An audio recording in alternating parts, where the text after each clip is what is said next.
Welcome to the deep dive. Imagine this.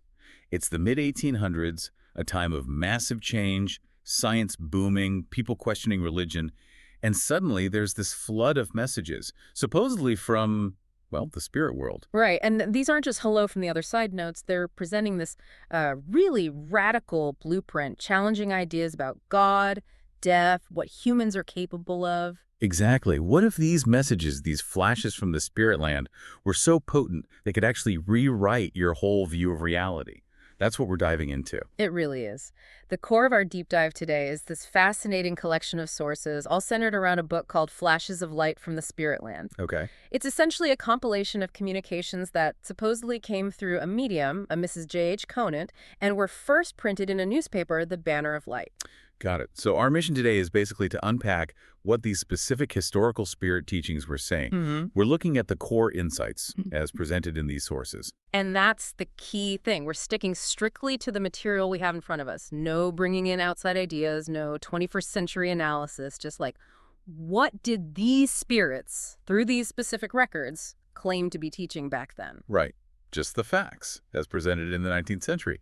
So tell us about this newspaper, the Banner of Light. Where did that come from? Well, the context is pretty wild in itself. It started in 1857, and our sources claim its whole conception came from spirits, a group of far-seeing, energetic spirits. Spirits started a newspaper. That's what the sources say. They apparently felt the newspapers of the day were too narrow, too held back by, conservatism, religious dogma, even business interests.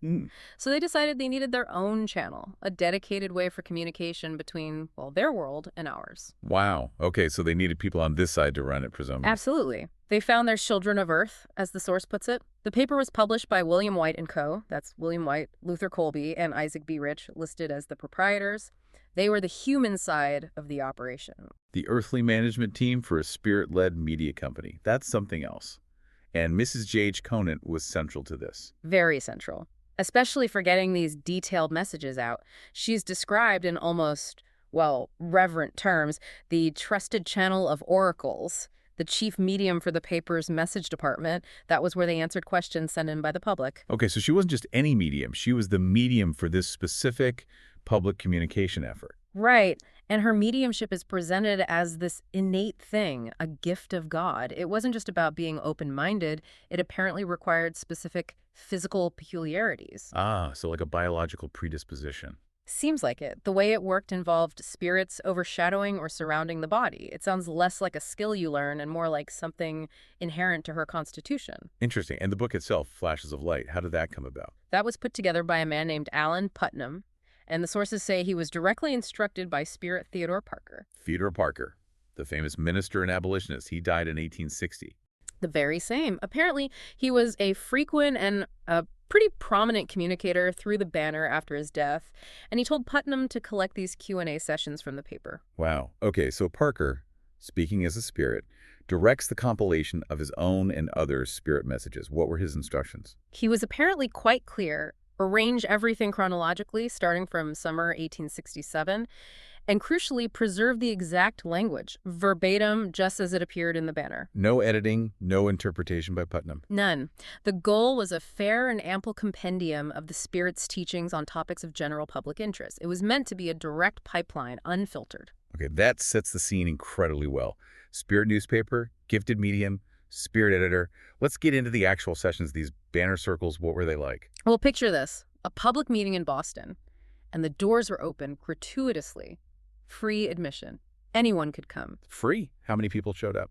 Typically between 100 and 125 people per session, so not some small, hushed, backroom seance. This was a public event. Yeah, that's a decent-sized gathering. It suggests a real movement, something accessible. Definitely.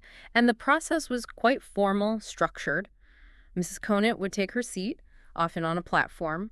They'd secure the doors maybe for quiet, maybe for focus. Then she'd pass under control pretty quickly. And then? The controlling spirit, often Theodore Parker, at least in the early sessions recorded here, would start with a brief invocation to the Supreme Intelligence. A little prayer or acknowledgement first, and then the main event, the Q&A. How did that work with 100 people watching? It was pretty organized. There was a chairman, usually Mr. William White, one of the publishers. He would read out questions that people had submitted. Submitted beforehand? Or could people ask on the spot? Both, it seems. Questions could be sent in ahead of time or handed in during the meeting. Then the spirits, speaking through Mrs. Conant, would give the answers. Sometimes brief, sometimes quite lengthy discussions. So people were bringing their biggest questions about life, the universe, everything. Absolutely everything. Alan Putnam, the compiler, specifically noted the range. He said they went from the most profound to the most frivolous, from the most liberal to the most bigoted, from the most philanthropic to the most selfish, from the most spiritual to the most temporal. Wow.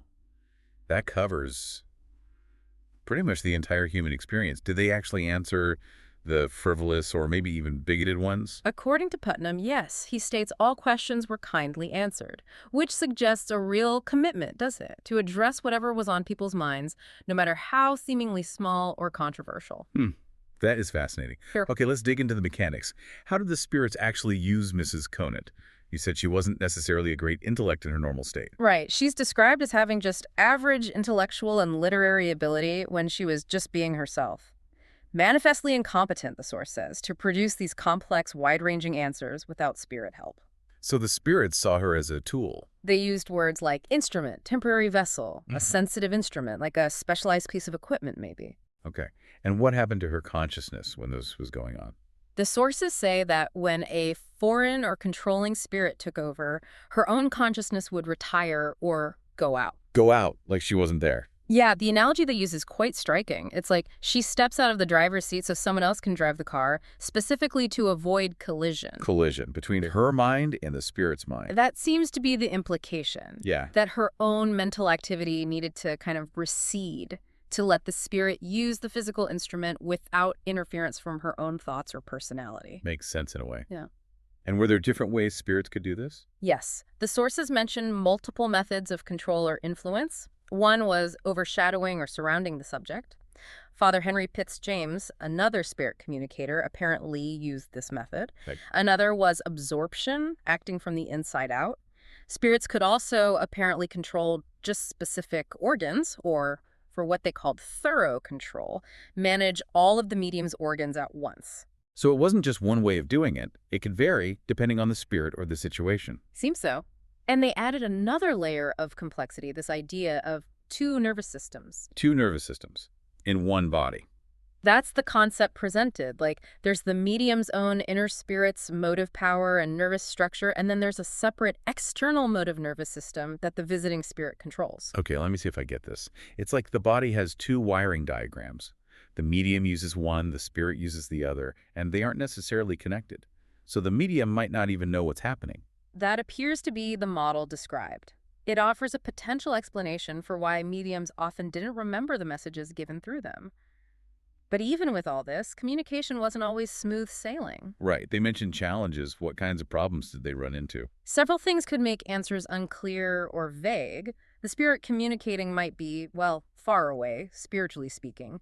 Or if they were using a scribe spirit, an amanuensis, that scribe might not fully grasp the message they were relaying. And the medium's own brain could interfere too. Yes, that was a big one. Especially with specific things like names. Names. Why would names be hard? Seems simple enough. It gets into some subtle energy dynamics, according to them. If someone in the audience, the sitter, was intensely focusing their thought on a name, really willing it to come through, that very focus created an obstacle. It made it almost impossible for the spirit to actually articulate the name through the medium. If the medium's own positive brain became too active trying to get the name, it blocked the spirit from finishing it. So trying too hard actually prevents it. Yeah. It's counterintuitive. Yeah. But they frame it as physics, not fraud. Exactly. Subtle spirit physics. They also mentioned communication by proxy for sealed letters. Right. What was that about? If a sealed letter involved input from multiple spirits, they wouldn't all take turns controlling the medium. Instead, they'd select one spirit, the one best suited, to act as an amanuensis for all the rest. Because apparently controlling the medium uses up a lot of magnetic power, it was more energy efficient to have one spirit relay the messages from the others. Spirits have energy budgets. It actually takes effort for them to do this. It certainly sounds like it. The sources stress that spirits coming back to manifest face a great many more disadvantages than we might think. They feel suddenly ushered back, bombarded by just an overwhelming amount of input from our world, 1,000, perhaps 10,000 times 10,000 things, thoughts, forms, conditions. Low. Sensory overload from our reality. Big time. And add to that, even the best medium is imperfect. So the work is described as very hard. Hard work. Sensory bombardment. Yeah. Definitely not just effortlessly popping over for a chat. So we shouldn't expect perfect communication then, Right. especially from less experienced mediums. Exactly. Imperfection is expected, which leads directly to maybe their most important teaching about discernment. What do they say about that? They were very emphatic. They warned mortals, quote, "Do not lay down your own powers of perception at the feet of any spirit, in or out of the body." Wow. Don't blindly trust us, basically, even though they're spirits. Not at all. They explicitly state spirits don't have absolute power or absolute knowledge. They are fallible. They have opinions, just like us. The ultimate guide, the oracle, they said, is your own reason. Your reason. Not them, not a holy book, but your own mind's ability to judge. Precisely. Hmm. The advice was, measure everything by your senses, physical and, intuitive or spiritual senses. Take in what feels good, what rings true, what claims to be true, but don't just dismiss something because you can't test it right away. Keep an open mind, but filter it all through that inner oracle of reason. Okay, that's crucial. Given all that, the difficulty, the fallibility, how certain could people be about the identity of a spirit? Like, is this really my Aunt Mary? When asked that directly, the answer in the sources is incredibly blunt. Nothing that you can absolutely rely upon. Nothing. You can never be 100% sure. Not according to these teachings. The only way to test identity is by the spirit's acts, words, and whether they align with your inner sense of truth, maybe things only that person would know. And they added, prayer doesn't make identity testing any more reliable. Okay, that really puts the responsibility back on the individual listener or sitter. You have to constantly use your judgment. Now, shifting slightly, how did spirits convey ideas without using the medium's voice, like that spirit influx idea? They touch on that. Sometimes it involves heightened perceptive faculties, maybe spiritual senses, but they stress that this influx, this receiving of ideas or impressions, can happen where the senses are not appealed to. Like a direct mind-to-mind thing. Sort of, yeah. A more direct mental or spiritual reception. They linked it to the law of correspondences and the kind of thought communion spirits have among themselves. They even suggested that your own spiritual self right now is constantly taking more or less cognizance of things from the spirit world, just below conscious awareness. So we're all subtly receiving spirit world information all the time, even if we don't realize it. That's a pretty profound thought about consciousness. It really is. Okay, we've covered the how. Let's get into the what. The actual content of their teachings about reality itself. And they started with God, redefining God in a way that must have been shocking back then. Oh, absolutely. This is where that radical blueprint really kicks in. They basically threw out the traditional image of a personal God sitting outside the universe. So what was their definition? They state very clearly, no belief in a personal God who exists outside and apart from nature. God isn't separate. God isn't out there. Exactly. God is described as this universal power, this soul that permeates everything, the living, eternal power of good seen everywhere. It's in the flowers, the mountains, the oceans, the rocks, the air, the water. They just say God is everywhere. Like the fundamental life force and intelligence within everything. God is the universe, maybe, or its animating principle. Pretty much. God is the law of life itself. One spirit communicator is quoted saying, "I cannot understand God as existing outside of nature." Wow. And how does that change the idea of humans being made in God's image? It's not about physical resemblance. It's because humanity is a microcosm of all that is beneath it. We contain and represent all the lower levels of nature within ourselves.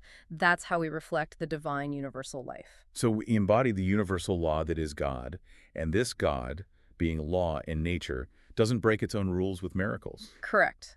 God acts through natural law, manifesting consciousness where forms are suitable for it, no miracles outside of law.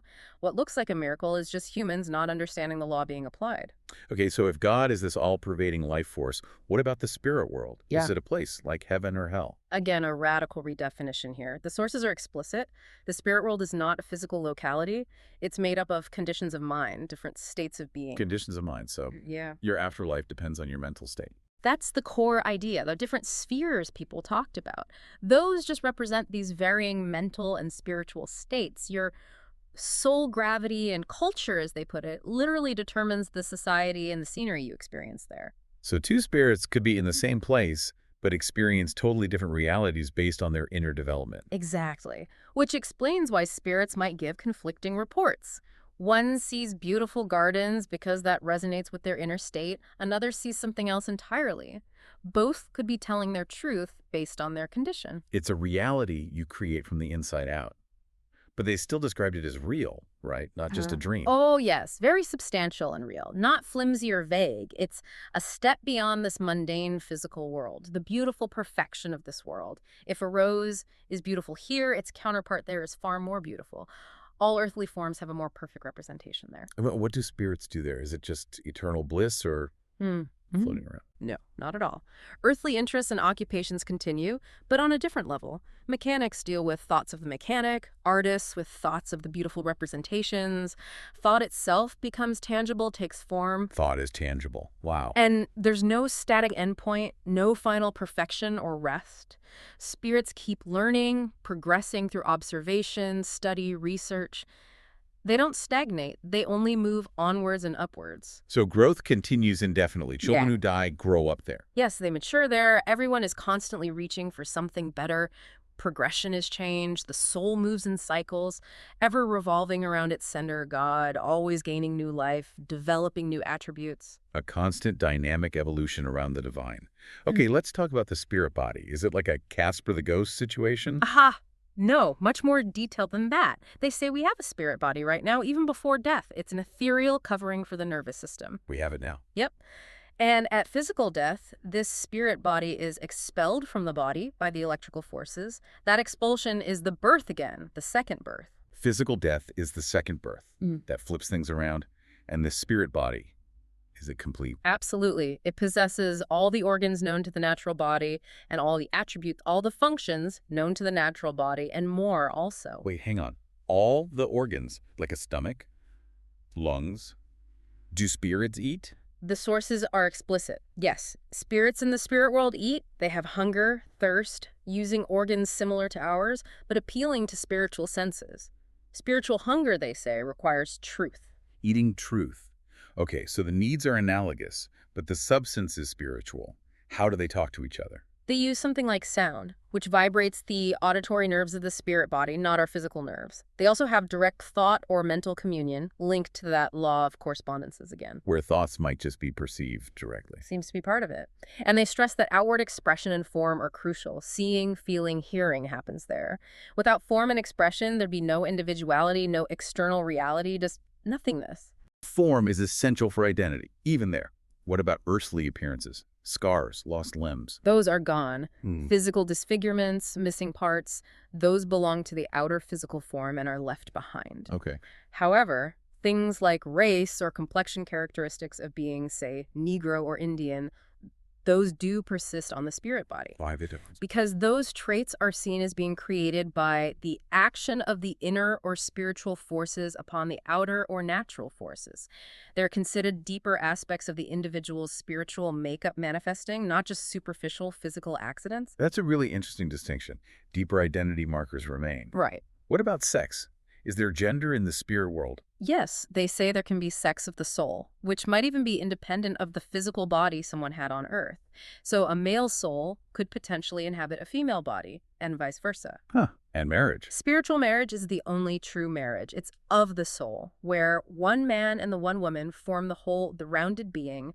It's about profound spiritual affinity, a sense of completion, far beyond earthly conventions. Two souls making a complete whole. That's a very different concept. It really is. And this theme of individuality runs deep. They stress the absolute uniqueness of every single soul. No two alike. Not at all. No soul can unfold itself in exactly the same way as any other soul. Each has its own inherent process, its own inherent law, which it follows precisely. This inner law dictates your destiny, your progress. There's no general rule for everyone. Your path is completely unique to your inner nature. Do earthly traits like desires or passions just disappear then? Nope. Appetites, passions, your basic character, those stick with you in the spirit realm. The key is they must be controlled and directed by reason. Reason again. The oracle. Exactly. Reason is the highest light, the oracle that stands between our God and ourselves. And these passions aren't evil, They're gifts from the Creator, meant for legitimate and holy uses. They shouldn't be constantly condemned, just guided wisely. So desires are part of our divine makeup, meant for good if reason leads. What about mistakes? Sins? Is there forgiveness? This is another really stark teaching. They state flatly, there is no forgiveness for sins. None. None externally granted. Every sin, every action against natural law, physical or spiritual, begets its own judge and punishment. Suffering is the direct consequence of breaking those laws. So you pay your own debts. Yes. Forgiveness only comes when the uttermost farthing is paid through your own regret, remorse, and learning the lesson. You have to fix it yourself through internal change. It's an internal justice system. And rising out of that suffering. That comes from the glorious germ of progression within the soul itself. Your own inherent drive to grow eventually pushes you to overcome the negative conditions you created. It's not an external rescue. Redemption is built in. Does suffering here affect the afterlife? Interestingly, yes. The sources suggest that suffering on Earth can actually enhance happiness later. Those crushed under the wheels of adversity apparently develop a greater capacity to enjoy the good stuff in the spirit world. Wow. So hardship here can make heaven heavenlier. That's the idea. Returning spirits supposedly regretted not facing more adversity because their joy would have been even greater. That's unexpected. What about knowledge? Are spirits all-knowing? Definitely not. Ignorance is universal on Earth, they say, and wisdom and ignorance continue to go hand in hand in every soul here and there.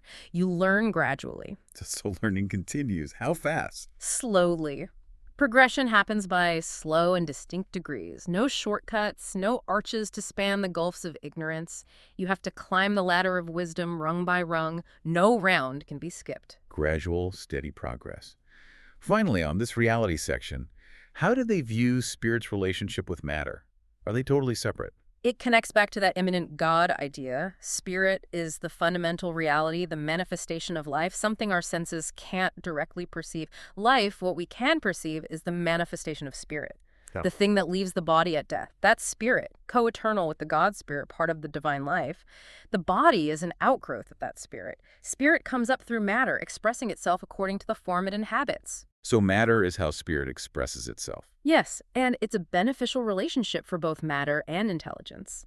The world of matter was made for the world of intelligence. And crucially, spirit needs matter for expression, even in the highest spheres they knew of. Matter still exists there, just maybe more refined. Matter isn't inherently bad or something to escape. It's a necessary vehicle for spirit. That seems to be the view. A partnership, really. Okay, we've got the foundations. Yeah. Communication, God, the spirit world and body, individual law. Let's move into some of their specific teachings, especially ones that would have really challenged 19th century norms, starting with Jesus Christ. Right, and this is definitely where they departed significantly from mainstream Christianity. They respected Jesus, called him a shining light, a gifted and distinguished medium. A medium. Yes, someone highly capable of receiving largely from the fountain of wisdom and truth. But was he uniquely divine, the one and only Son of God? What did they say? No. They explicitly denied that he was a unique son of Jehovah, separate from humanity. They taught that all humans are begotten sons and daughters of Jehovah. Jesus was an elder brother, exceptional in virtue, yes, but still fundamentally human as he was divine, part of the same family. Everyone's a child of God. He was just a very advanced one. Did they critique him at all? They did. They pointed to his statement where he tells some Jews they are children of the devil because they don't do God's works. The spirits said this showed very clearly that he had not attained the highest wisdom. Wow. Saying Jesus wasn't perfectly wise. Yes. They argued if he had reached the highest wisdom, he'd have recognized that the Jew and the Gentile were alike, precious in the eyes of the great All-Father. That was a bold critique. Yeah. Do they think he's still involved with Earth? Oh, yes. They say the same thing. Christ visits Earth as other spirits do, specifically for this new dispensation of spiritualism. He's in the work, has visited Boston many thousand times, and doesn't need an invite, comes unbidden. Just shows up where the action is. What about his oneness with God? They explain that not as a unique status, but in the same way, you and I may assert the same with as much truth. Because we all exist within God, the great life force, we are all one with it. It's a universal truth, not an exclusive claim for Jesus. Oneness for everyone. Yeah. And his miracles, like healing. Attributed to psychological law, not supernatural acts, but the application of subtle natural laws may be related to that magnetism electricity idea. They compare him to Dr. Newton doing similar healings and the resurrection. They claimed his followers mistook his living spirit rising for his dead body rising. And they mentioned other figures too, right? Like Paul and Moses. Yes, but mainly to reinforce that discernment point. Don't believe Paul or Moses or even Jesus just because of who they were. Rely on your own reason. Pythagoras gets a mention as a rare case who remembered a past life. Anne Lee, Lavoisier, they pop up in the index, suggesting they were discussed, but no details here. Sawyer's philosophy was also addressed. So positioning spiritualism as the next evolution, building on but also critiquing the past. You mentioned Pythagoras and past lives. Yeah. What was the general teaching on reincarnation? The default, according to Father Henry Pitts-James, was that most spirits don't remember previous lives on Earth.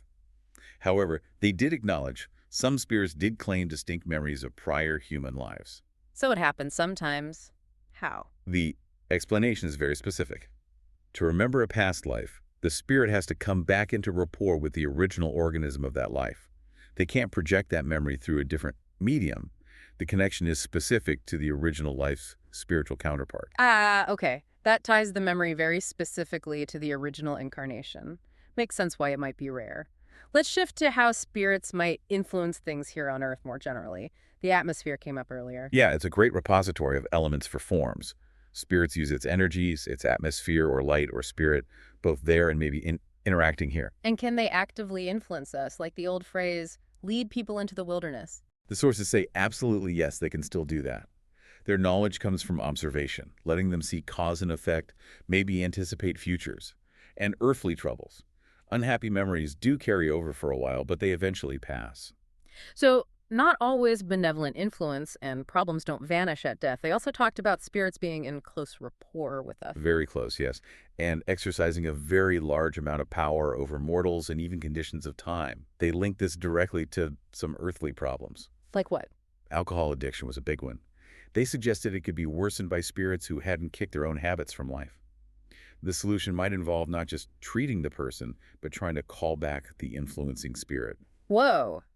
Addiction as potentially having a spiritual parasite component. Does that tie into their views on disease generally? It seems to. They said many diseases, physical, mental, moral, are augmented by the interference of foreign spirits. Treating these might involve calling back that spirit or even treating the patient through a medium to spiritually deliver him from the condition. Treating illness via mediumship to deal with spiritual interference. That's a very different medical model. What about physical phenomena like table tipping or healings? Explained by manipulating natural forces. Magnetism and electricity, seen as basically the same thing, are the key agents directed by spirit intelligence. That's how objects move, how so-called miracles happen, including magnetic healing. Natural laws, intelligently directed. Okay, let's get into some really specific, maybe controversial takes. Vaccination. Oh boy, yeah, this one is strong. They called vaccination one of the most damnable of all practices, flat out linked it to high rates of insanity and consumption, tuberculosis, in New England then. Damnable. And linked it to major diseases. Yep. And they called smallpox itself a blessing for those who understand nature's laws, implying vaccination interferes with some necessary natural process. Wow.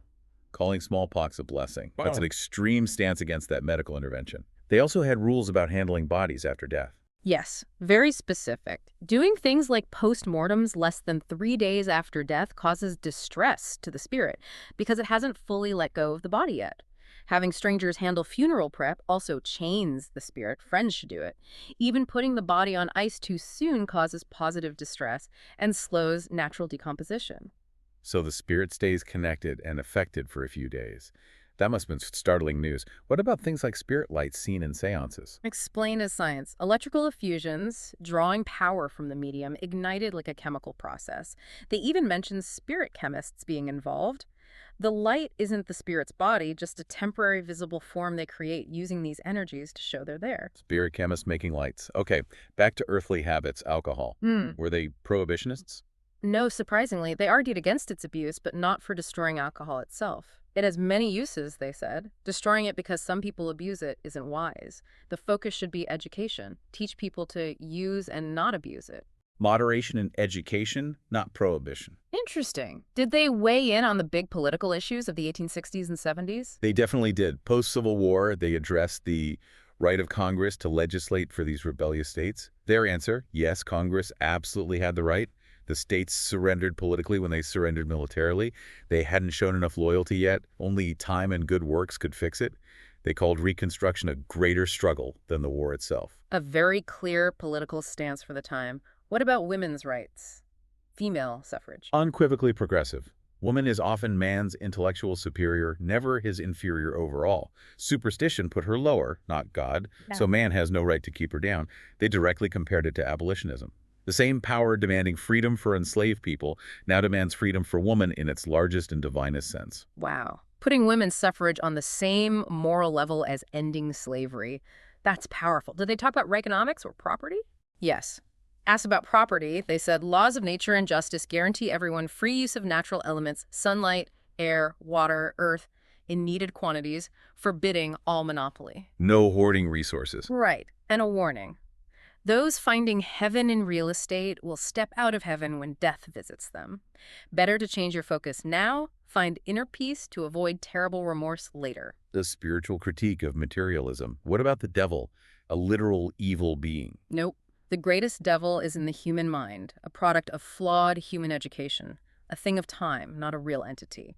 When Jesus cast out devils, they saw it as dealing with these mental constructs. The devil is bad ideas, basically. How did they explain life's unfairness? Why some suffer so much more? Explained by inherent soul differences, like the antelope versus the tortoise. It's not divine neglect, it's that different souls need different conditions, including adversity, to unfold their unique potential and grow stronger. A wise power guides it all toward ultimate harmony. Hardship is a necessary growth tool for some souls. Okay, let's loop back to consciousness one last time. When does it start? Hard to say exactly when it starts, they admit. It needs form for expression, changes with form, but isn't created by form or ended by its decay. There's life without consciousness as we know it. Humans have a double consciousness, aware of here and now, but also connected to distant things, laws, people. And disease can dull consciousness here or there, and you carry that dullness until you spiritually outgrow it, everything by law. So consciousness persists, uses form, operates on multiple levels. Which brings us to the big picture. What was the purpose of spiritualism itself, according to them? What was their grand vision for this whole movement back then? They saw it as more than just phenomena. It was a natural, well-established truth, the same truth underlying Christianity and all real spiritual experiences throughout history. It was all part of the science of life. A science of life, not just another religion. Exactly. Its purpose. To enlighten souls about their highest interests in this life and the next, to teach harmony with universal law and help people outgrow the negative baggage, bad habits, ignorance they brought from Earth. So education, alignment, and personal evolution. Right. And they saw their time, the mid-1800s, as a major turning point, a crisis. The most momentous period since Christianity began, because this influx of spiritual truth was overturning the world mentally and socially. Humanity's minds and bodies were unfolding, ready for it. A spiritual revolution, basically. That's how they framed it. Aiming for something better than dogma and rigid convention. And the banner of light, by publishing these flashes, was the key vehicle spreading these challenging, insightful ideas, trying to inspire a new way of living based on this spiritual science and universal law. Wow. This has been quite the journey through these flashes of light. A really radical, interconnected worldview. God is immanent nature, the spirit world is mental states, a tangible spirit body, all governed by law and reason. Yeah, and those very direct, sometimes shocking takes on Jesus, health practices like vaccination, politics, social issues, all flowing from this core philosophy. It really is a blueprint, urging alignment with these perceived universal laws instead of dogma. It makes you really think about your own framework for life and death. It absolutely does. So for you listening, if these sources have even a grain of truth, and your thoughts, feelings, experiences now is literally building the reality you'll step into next. But what are you building today? And given that constant drumbeat about using your own reason, that even spirits can be wrong. How do you personally sift through all the information coming at you from every direction and decide what's true for you? Where does your discernment come from? Definitely something to chew on. Indeed. Until our next deep dive. Until then.